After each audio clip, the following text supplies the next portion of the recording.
আমরা সবাই দেখেছি যে একজন এমপির পুত্র চাঁদাবাজি করতে গিয়ে গ্রেপ্তার হয়ে আবার মুচলেকা দিয়ে উনি ছাড়া পেয়েছেন। মাননীয় স্পিকার, আপনাকে ধন্যবাদ। আজকে বলা যায় সকল পত্রপত্রিকা এবং মিডিয়ায় কয়েকটা নিউজ একেবারে হেডলাইন করেছে। তার মধ্যে একটা হলো ইলিয়াস আলীকে, বিএনপি নেতা ইলিয়াস আলীকে কিভাবে ধরা হলো, গ্রেপ্তার করা হলো, গুম করা হলো, কিভাবে হত্যা করা হলো, এটা একটা সিরিজ নিউজ হয়েছে।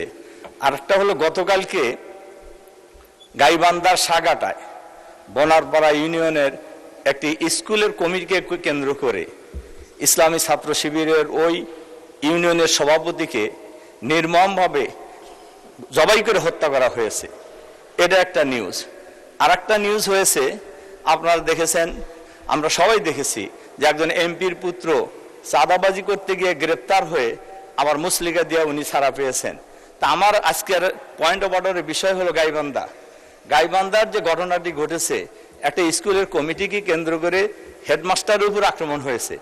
এই ছেলেটা ওখানে ছিল, এ কারণে সে বাধা দেওয়ার চেষ্টা করেছে।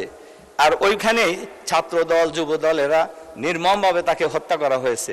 কিন্তু এখন পর্যন্ত গ্রেপ্তার করা হয় না। সুনির্দিষ্ট ব্যক্তিদের নামে মামলা হয়েছে।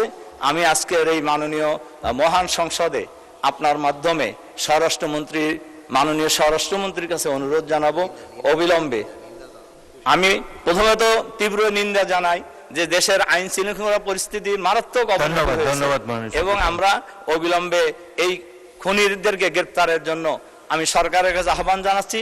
খুনিরা কোনো দলের না, খুনিরা খুনি, যে দলেরই হোক না কেন তাদেরকে গ্রেপ্তার করে দৃষ্টান্তমূলক শাস্তির ব্যবস্থা করা হোক।